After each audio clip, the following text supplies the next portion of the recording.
All right, guys, so what we're going to talk about tonight is hose characteristics. So this is a good time that I'm going to tell you about hose construction and how it affects your flows and handling on the fireground.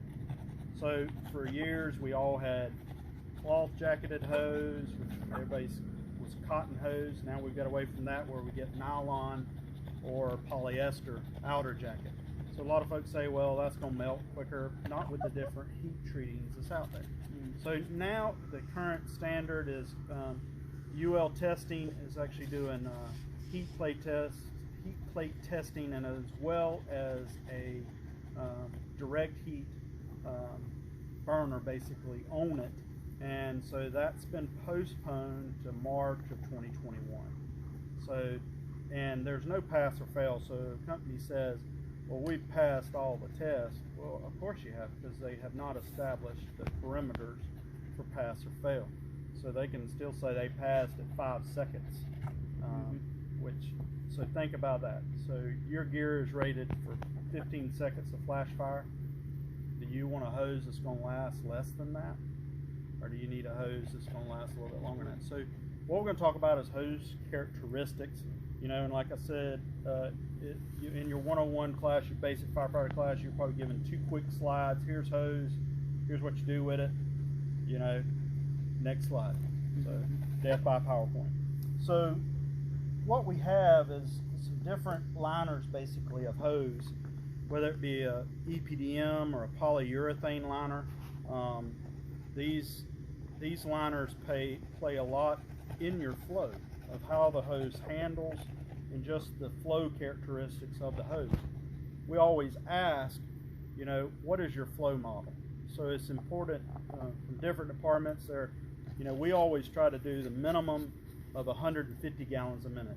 NFPA sets a guidance and just says we want you to have 300 gallons a minute. You're going to have it between 2 hand lines. So 150 should be the minimum.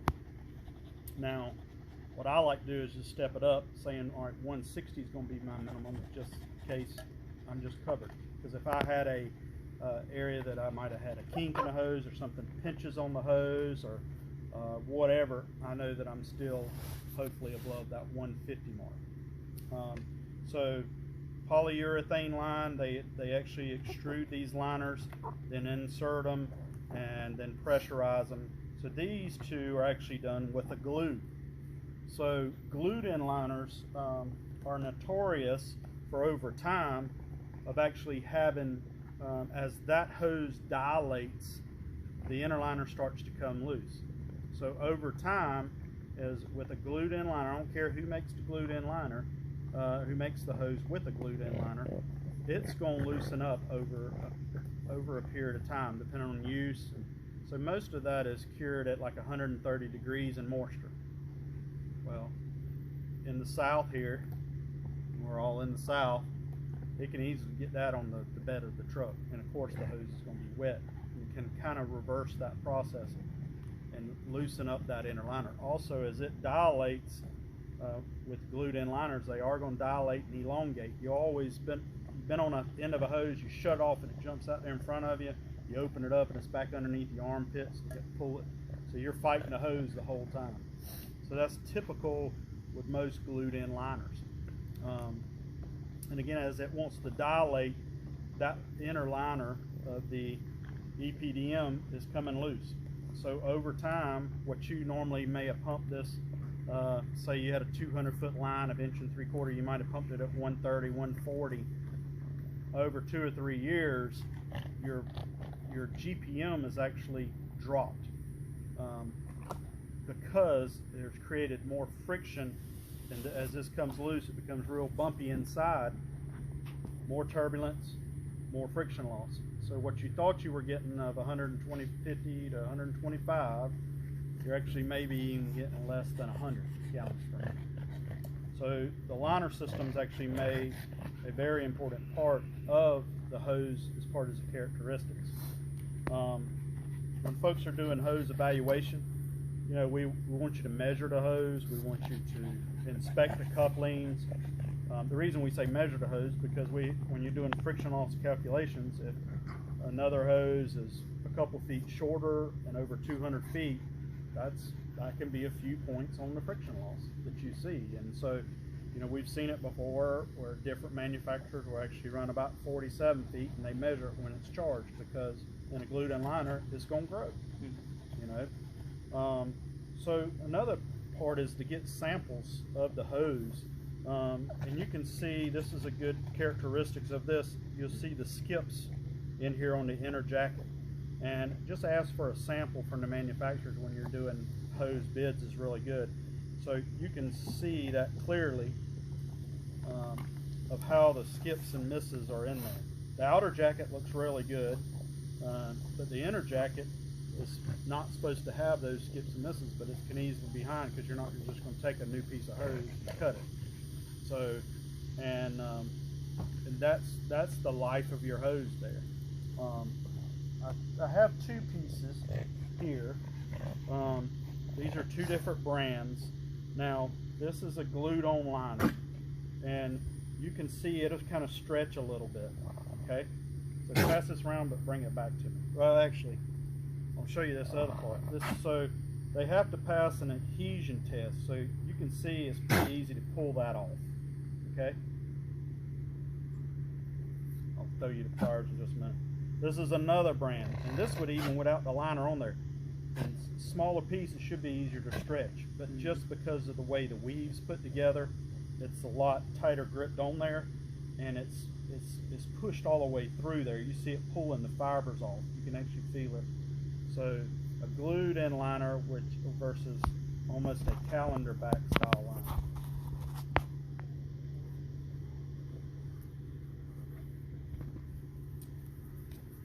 So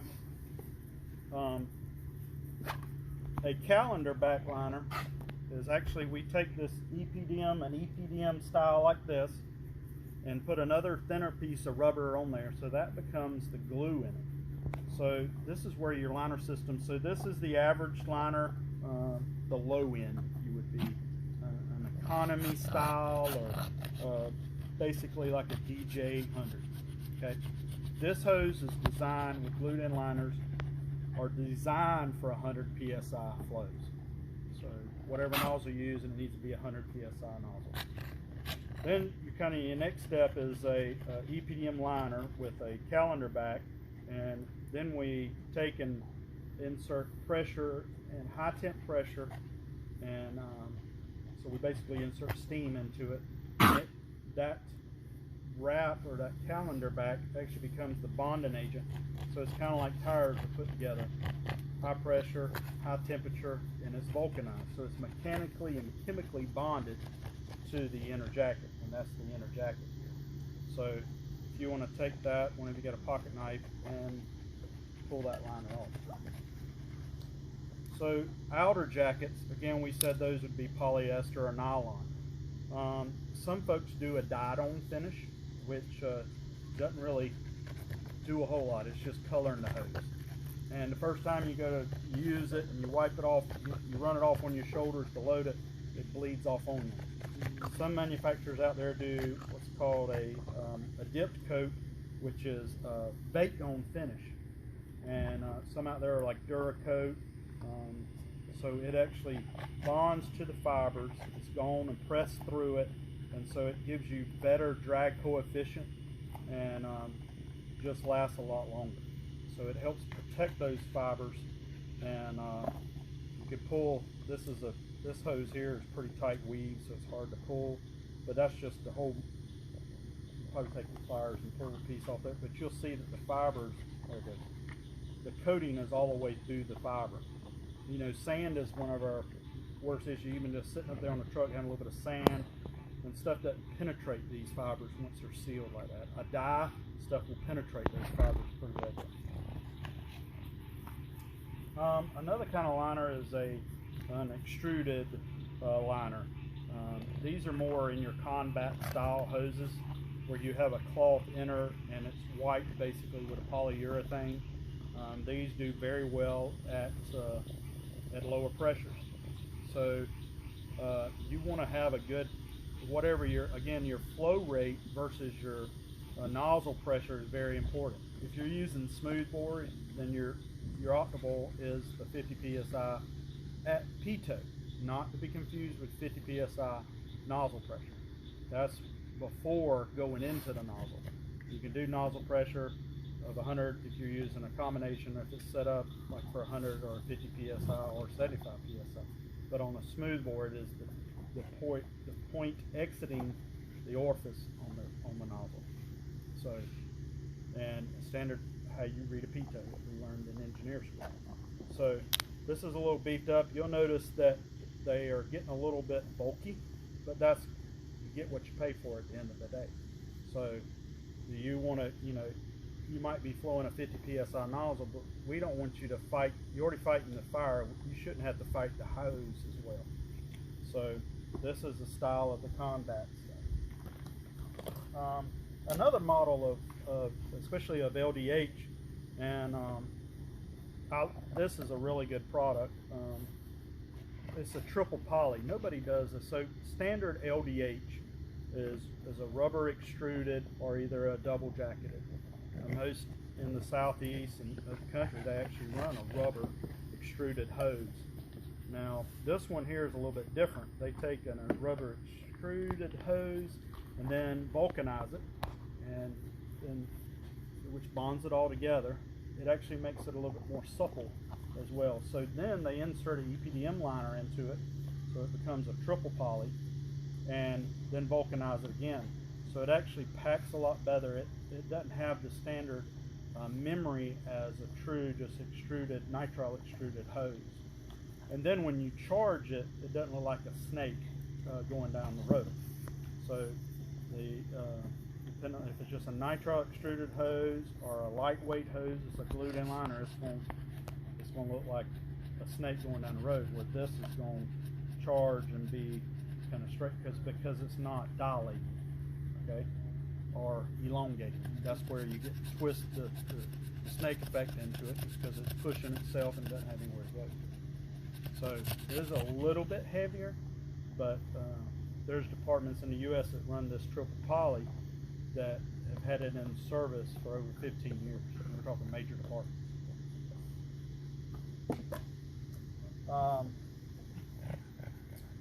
Different hoses. A lot of folks come out with a year, 2 years ago, come out with a true diameter hose. And the problem with most of that was that it was just so bulky.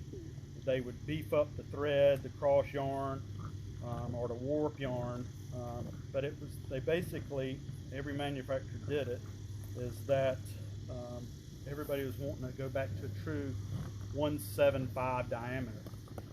And they basically took a model of hose that they already had and just beefed it up, made it bulkier. And the problem you have with that is that it just doesn't lay in compartments. Typically, you were lucky if your compartment was designed to hold 200 foot.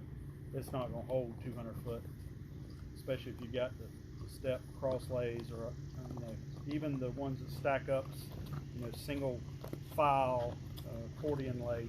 It's not going to deploy. It's going to be too high. You're going to have to drop to 150 feet. It doesn't matter who was making it. So one thing that we've just recently designed is this is a nitrile extruded hose. We've basically taken this and dropped this down to there's two models of this out there. So there's what we call what they called was a 1 3/4 hose, but within FPA you got certain guidelines that you can be a 175 to like 1.89 inner diameter, and so the 1 3/4 can be, typically on a combat hose is 1.88 inner diameter. Well, that's definitely, we're going back again to what's your flow model. So the flow model for a 188 inner diameter is typically 185 gallons a minute is its sweet spot, whether it be a 15/16 tip or a combination, whatever brand. What we've come out with is we actually taken and drawed that down some, so it's a tighter variant from 188 to a 1.77. And so that flow model is perfect for the 7/8 folks of 165 GPMs. So you can be from 125 to the 165 very easily. Again, you may drop below that depending on where you're at in the country. You may be the first attack. You might be doing a rural thing, and you need to conserve water, so you may be at 125 on exterior before you can get additional help in water supply, whatever your application may be. So depends on, is to do your research and actually find out what the inner diameter and what that hose is designed to flow. So that's one of the most important factors. And one other factor is how many guys you have on there. You know, is it going to be a one guy for a few minutes and then the second guy is going to come up? I know we try to follow the 2 in, 2 out, but where is that second guy at? Is he the engineer? Is he an officer on the engine? I know a lot of times just in smaller cities, and especially in a rural, you may be there a minute by yourself, or just have 2 people. One guy's pumping the truck, and then you got to wait on him to get dressed. So again, it depends on your application and what's your goal of GPMs. Also, what should be rated on there is what is your typical fire load. What's your normal run of interior attack that you're going? Is it a single family dwelling? Is it a high rise? What is it? So when you're doing your pre-fire plans, even before you get to what hose you're going to select what needs to be our flow rate, what needs to be our diameter of the hose to accomplish that hose rate, and what nozzles are we going to use. So did you see? Yep, I need those. So I showed you I showed you the stretch. Did all y'all kind of feel the stretch on those? There's 2 that I kind of showed you. These 2 pieces. So this is an important factor, and this is a part. These are both the inner liners, okay? But see how this one, you can see it pulling the jacket. It's all in the weave of this inner jacket, okay? It's in construction in there. So again, you get what you pay for. These are both a glued in style, but they both are built very differently. You know, so it's so I encourage you to do your homework. Again, let's figure out what kind of fire loads that you're doing, what kind of space you have on your engine, because it has a lot. It's not going to be an economy style or whatever, especially if you're going to low pressure. That may be your model, but you need to be in a 100 psi nozzle. You go into the combat style hoses of the way they're done with an extruded style liner. That is going to give you better handling for low pressure. So we all, like I say, you don't want to have the nozzle whip, and a lot of folks now want to get that line out in front of you, and it's a lot better to handle. If you've got it choked up on a pistol grip, you're back here holding it, and you're using a lot more muscles to operate that hand line. And your bigger muscles are going to use more oxygen. You're going to actually deplenish your breathing air a lot quicker. So if we get it out in front of us, and we can't do this with an economy style hose, but we can do it with a combat style hose, is get out there in front of us, and then we use one hand to move the pattern around. So our combination attack. So we can move that a lot easier. Pull it back to you and advance the line. So questions? Who has questions? What is your flow on your combat style, your green and white stripe? So that would be like a 1.88 inner diameter, so it would be like the 185. So if you're doing 15/16, you would be at 50, you'd be at 185. If you could over pump it to 60, it either could handle that 210, or you can under pump it to 40 and be back at 161. Next.